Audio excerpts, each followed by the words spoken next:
I have a personal story about myself failing my customer, my client, right? I failed them. I did not do them the service they needed, right? I did them a disservice. And how I did that was I was new. I didn't know enough about what I didn't know, right? You don't know what you don't know until you do, and you realize, shit, yeah, I screwed that up. What happened was I took on a job that I felt I was ready for, and I still to this day believe I did a decent job with the writing. I do. Okay, so it was a job writing for a woman's website that did photography for newborns. And this woman specifically wrote her own stuff through her own tone, her own voice, the raw voice of herself. And I got to admit, when I read it, she didn't do that bad. I was actually wondering, like, why did you need to hire somebody? But, you know, okay, I can respect that. You think, hey, I got this far, I need it to be better.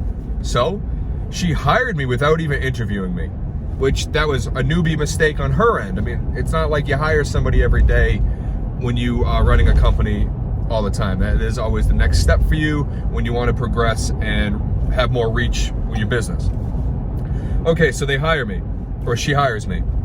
I get the job, and then I jump on the call with her, which is very commonplace for Upwork. It can happen. Usually when you're dealing with somebody who is also new, which can be dangerous, and that's something else to go over in another video.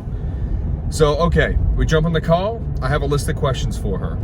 She answers them. We figure out the tone she's looking for, the voice she wants to portray, right? Through her, for her brand, her. Okay, I write her 5 versions for her website, for her web page. I was gonna do the whole website, but we're starting in the very beginning to make sure we align, right? To make sure we're on the right track. I'm getting paid hourly. It was $50 an hour, and I wrote 5 different versions. I gave her the versions, and I worked really fast.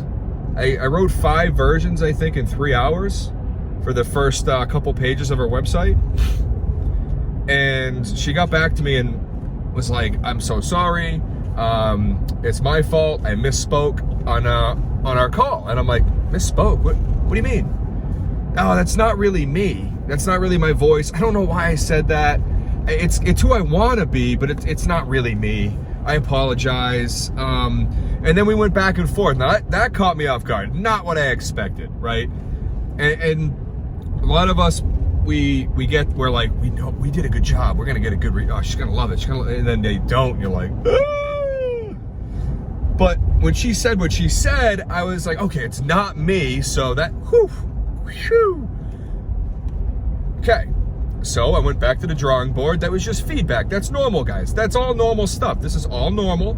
And I'm like, ah, it's part of the course. I'm getting paid. Sweet. I rewrite 5 more, and I feel like I delivered. And I mean, I made sure I was touching on all the pain points of her customer base, and I feel like that part of it was on point also. I feel like I'm pretty sure I nailed her voice, I thought. She decides to go another way. I was devastated, like, what? Then I'm like, oh, you know what? It's all good. You know, she wants to go another way.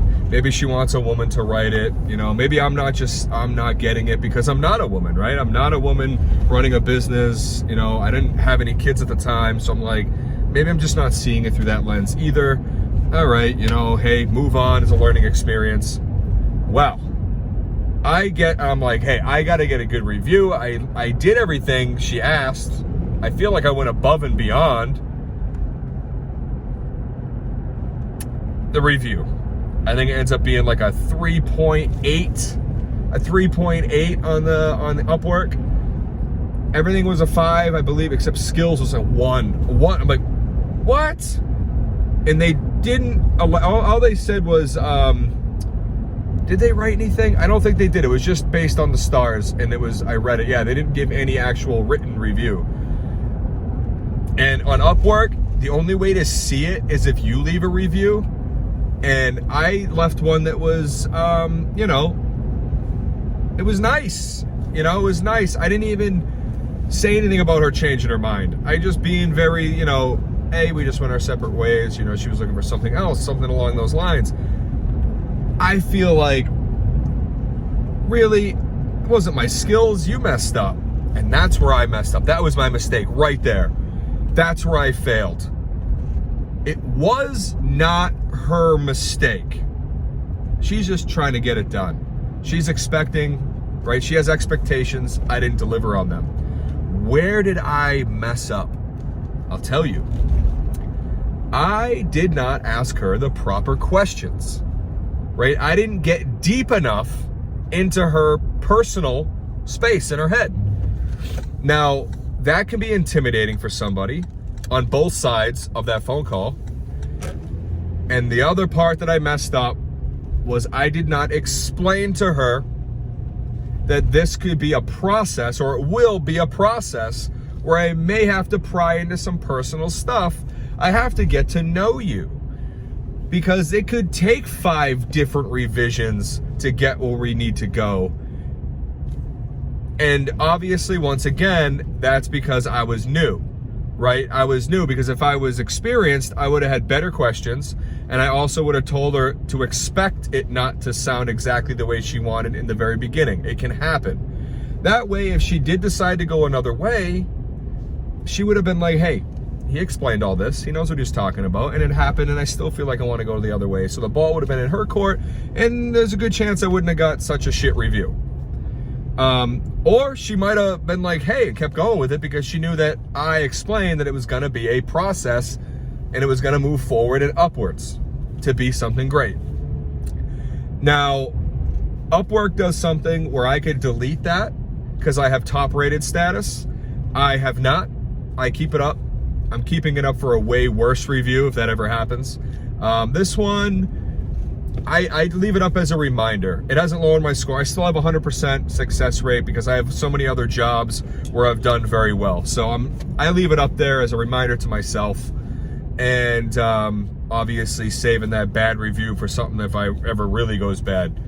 Now, personally, I never think I will do that terrible of a job, but clients, well, anybody working with clients knows everybody has an opinion, right?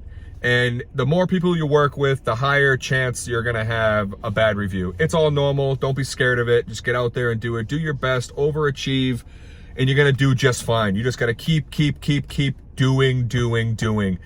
Practice, get those jobs, get them in. That's why Upwork, I feel, is awesome, because you can find your niche in your field. I'm a copywriter. I like it all. See, I can't niche down. I love doing it all. I'm even thinking about leaning a little more towards marketing, because I like seeing stuff and fixing it. I like seeing where a company is, and I see so many holes in what they have from a copywriter perspective, sure, but also marketing, their brand voice, the way they position themselves on social media, all that stuff. But that's for the future. Right now, I'm concentrating on copywriting. It's bringing money into my life, which is good. All right, guys, like, subscribe.